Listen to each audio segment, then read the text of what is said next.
Hello everyone, मैं genuine आपका बहुत बहुत स्वागत करता हूं अपने ऑनलाइन प्लेटफॉर्म पे। जो बच्चे जेई 2025 के लिए प्रिपरेशन कर रहे हैं उन बच्चों के लिए ये जो क्वेश्चन है जेई मेन 2024 में पूछा गया क्वेश्चन है। और दोस्तों जेई मेन में इस टाइप के आपको और भी क्वेश्चन मिलेंगे और इस टाइप के क्वेश्चन को समझना पहला स्टेप होगा आपका। जिस बच्चे ने पूरे क्वेश्चन को अगर समझ लिया तो मान के चलो कि आपका आधा क्वेश्चन तो वहीं सोल्व हो जाता है। हो सकता है क्वेश्चन सोल्व करने के बाद आपको एपी मिले, हो सकता है जीपी मिले, वो सोल्व करने के बाद ही पता लगेगा। सबसे पहली चीज इस क्वेश्चन में आपको गिवन क्या है देखिएगा, एक एक चीज को आपको समझना है। आपको बोला है let A B C be an equilateral triangle, a new triangle is formed by joining the middle points of all sides of the triangle ABC। आपको बोला है ABC कोई इक्विलेटरल ट्रायंगल है और उनकी साइड का जो मिडल पॉइंट्स होंगे उनको ज्वाइन किया जाता है और एक नई ट्रायंगल आपके पास बनेगी, पहली बात। उसके बाद बोला है and the same process is repeated infinitely many times. ये जो प्रोसेस है वो इनफाइनाइट मेनी टाइम रिपीट किया जाता है। If P is the sum of perimeters, P जो है वो सम ऑफ पेरीमीटर्स को डिनोट करेगा and Q is the sum of areas of all the triangles formed in this process. Then आपको पूछा है क्या रहेगा।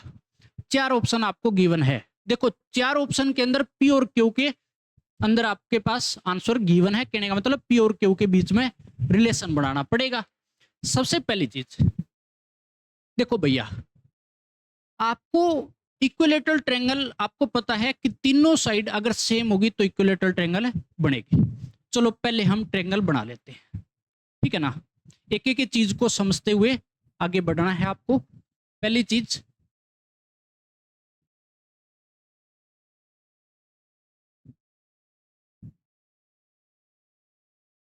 ये कोई मैंने पहली ट्रायंगल बना दी जो कि इक्विलेटरल है, ठीक है भैया। अब आपको साइड दे नहीं रखी है तो मैं मेरी तरफ से मान लेता हूं जो साइड है वो ए रहेगी। तो आपको पता है कि सारी साइडें सेम होगी तो ए ही रहेगी। बात आ गई सुन। अब इनके जो मिड पॉइंट होंगे उनको ज्वाइन करना है। चलो भैया मिड पॉइंट को भी मैं ज्वाइन कर देता हूं।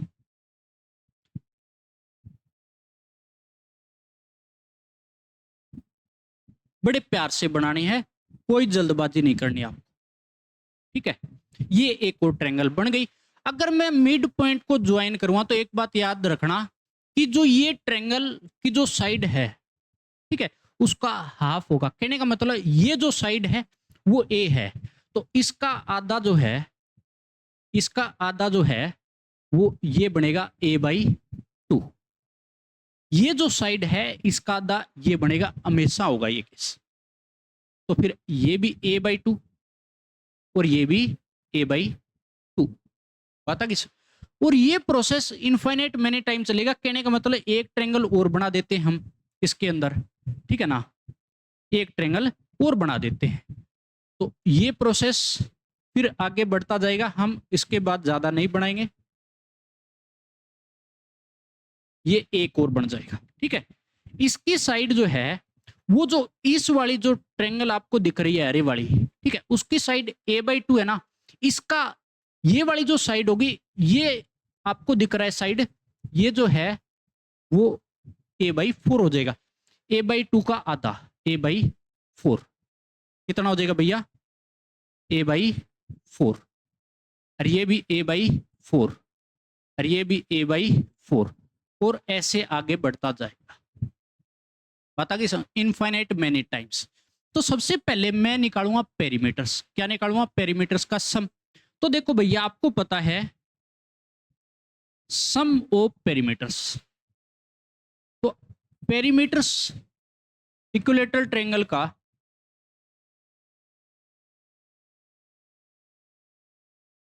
अगर आपको पता है फॉर्मूला जो कि होता है 3a, ए जो कि साइड होगी, ठीक है।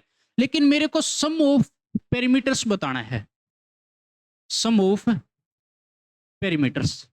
तो सम ऑफ पेरीमीटर्स जो कि किससे डिनोट कर रहा है, ये पी से डिनोट कर रहा है। किससे डिनोट करेगा, पी से डिनोट करेगा। बात आ गई समझ। तो देखो भैया पी की वैल्यू में लेके आऊंगा सम ऑफ पेरीमीटर जो कि पी। तो पहली जो ट्रायंगल है उसकी साइड जो है वो ए है, तो उसका पेरीमीटर 3 है। आगे क्या हो रहा है, साइड हाफ होती जा रही है, तो 3a/2 प्लस 3a/4 होगा या नहीं होगा, और ये चलता जाएगा और कहां तक जाएगा, इनफाइनाइट मेनी टाइम्स। ठीक है, इनफाइनाइट तक जाएगा। सबसे पहली चीज हम क्या करेंगे, यहां से 3a पूरे से कॉमन ले आएंगे, 3a कॉमन ले आएंगे तो भैया अंदर क्या बचेगा, यहां से तो बचेगा 1, आगे बचेगा 1/2, आगे बचेगा 1/4 और ऐसे चलता जाएगा। ठीक है, इनफाइनाइट तक। अब एक बात याद रखना, ये तो चलो कॉमन आ गया, ये जो बच गया ना ये बनेगी इनफाइनाइट जीपी की टर्म्स। ये क्या है, इनफाइनाइट टर्म्स ऑफ जीपी। अब इसका सम कर दूंगा। अब आपको पता है ऐसी इन्फिनिटी यहां पे मैं लिख देता हूं, और आपको ध्यान में रखना है कि ऐसी इन्फिनिटी जो होता है ना वो क्या होता है, a/1 - r होता है। ये फॉर्मूला आपको याद रखना है, काफी फेमस है मार्केट के अंदर और यूज होता है बार बार इसका। ऐसी इन्फिनिटी a/1 - r, ये चीज मैं यहां पे लागू करूंगा। अब तो मेरे पास 3a इंटू में a की वैल्यू क्या है, फर्स्ट टर्म 1, रेशियो क्या चल रहा है, देखो 1/2 का रेशियो चल रहा है, मतलब r जो है 1/2, 1 - 1/2। तो 1 में से हाफ जाएगा, आपके पास हाफ बचेगा, तो 1/2 पलट के जाएगा तो ऊपर हो जाएगा भैया 6a बचेगा। ये आ गया p की वैल्यू, ये क्या आ गई p, मतलब पेरीमीटर्स का जो सम है वो 6a आ गया। चलो ये तो आ गया। अगली चीज मैं क्या निकालूंगा, sum of areas. Sum of areas, उसके लिए आपको एक चीज ध्यान देना है कि एरिया ऑफ इक्विलेटरल ट्रायंगल, वो क्या होता है, एरिया √3/4a² होता है। तो ये भी आपको पता होना चाहिए। चलो ठीक है, अब मेरे को सम करना है। सम करने के लिए मैं क्या करूंगा भैया, सम ऑफ एरियाज, तो भैया क्यू से वो डिनोट कर रहा है, किससे, क्यू से।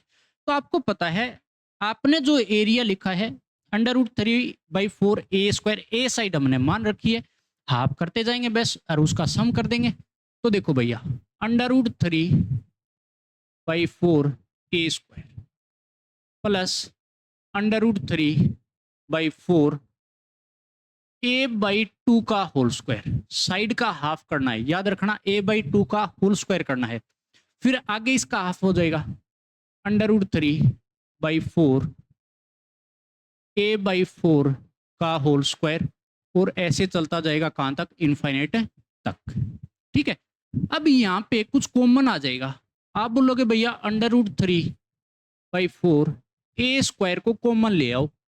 चलो मान लिया, पहले में तो 1 बचेगा है ना, √3/4 सब में पढ़ा ही है, a² सब में आएगा, लेकिन ब्रैकेट में देखो यहां तो 1 बचा, मैंने लिख दिया, यहां जो है 1/2 का होल स्क्वायर है, तो आप बोलोगे 1/4, ये बचेगा 1/16, देखो 1/4 का होल स्क्वायर, और ऐसे चलता जाएगा ये इनफाइनाइट तक।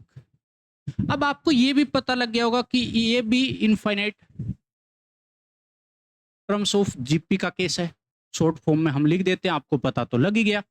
अब इसका जो है सोल्व करेंगे हम, कैसे निकालते हैं, S infinity same formula, √3/4 a² into में, देखो भैया फर्स्ट टर्म आपके पास क्या है, फर्स्ट टर्म आप बोलोगे 1 है, और रेशियो जो है 1/4 का चल रहा है, 1/4 का रेशियो चल रहा है। अब आपके पास जो है ये बचेगा 3/4 पलट के जाएगा ऊपर, 3/4 अंडर रूट में है, अंडर रूट 3/4 ए स्क्वायर इंटू में देखो 3/4 पलटेगा तो 4/3, 4 से 4 काटो, ये काटेगा अंडर रूट 3 पे। तो कहने का मतलब फाइनली जो है क्यू जो आया वो आ जाएगा भैया ए स्क्वायर अपॉन अंडर रूट 3, ये आ गया। अब आपको क्या करना है, इन दोनों के बीच में रिलेशन बताना है। तो क्यों ना, मेरे पास ए दोनों में कॉमन है, तो यहां से अगर मैंने ए स्क्वायर अलग करा तो आप बोलोगे अंडर रूट 3 क्यों बचेगा, ए स्क्वायर मेरे पास यह। अब अगली चीज यहां से मैं, मेरे पास जो आंसर आया वो ये आया था, यहां से ए को अगर मैं बाहर निकालता हूं, ए को बाहर निकालता हूं तो आप बोलोगे p/6 है ना। इसका स्क्वायर भी यही कर देता हूं, इसका स्क्वायर भी यही, A square is equal to P square upon 36 है ना। अब मैं इन दोनों को बराबर रखूंगा, किसको भैया, ये मेरे पास 1 इक्वेशन हो गई और equation number A square P square upon 36 है यहाँ पे, ये दूसरी इक्वेशन हो गई है ना। तो 1 और 2 को बराबर रख देता हूं, 1 और 2 को बराबर, 1 इक्वल 2, यही कर देते हम, 1 इक्वल 2। तो आपके पास देखो भैया 1 जो था वो P square upon 36 is equal to, यहाँ पे स्क्वायर की वैल्यू क्या है, अंडर रूट 3 क्यू के बराबर है, तो 36 इधर भेज दो, P square is equal to 36 under root 3 Q हो जाएगा। तो पी और क्यू के बीच में ये रिलेशन बनेगा और ये आपका क्या हो जाएगा, आंसर। तो देखो भैया P square equal 36 under root 3 Q कहाँ पे मिलेगा, ऑप्शन देखिएगा आपके पास पहला ही ऑप्शन पड़ा है, कौन सा ऑप्शन है, पहला ही ऑप्शन है, करेक्ट हो जाएगा। देखिएगा P square equal 36 under root 3 Q, जो कि आपके पास यहाँ पे आया था, ठीक है। तो ये आपका ऑप्शन हो जाएगा। तो मेरे ख्याल से एक स्टेटमेंट बेस पे क्वेश्चन था पूरा का पूरा, अगर हमने क्वेश्चन की लैंग्वेज समझ ली तो क्वेश्चन आसानी से सोल्व हो जाएगा। सभी बच्चों को अच्छे से समझ में आया होगा। फिर भी अगर किसी प्रकार का डाउट है तो कमेंट करके बता सकते हो। अपनी सीरीज PYQ की ऐसे ही चलती रहेगी। फिर भी अगर लगता है कि सर मेरे को इस चैप्टर की भी करनी है तो कमेंट करके भी बता सकते हो, वो भी हम शुरू करेंगे। जल्द ही एक सीरीज और शुरू की जाएगी जिसके अंदर कॉन्सेप्ट प्लस PYQ में लेके आने वाला। आपकी क्या डिमांड है वो भी आप कमेंट करके बता सकते हैं। मिलते हैं नेक्स्ट वीडियो में, इतने तक पढ़ते रहे और मजे करते रहे।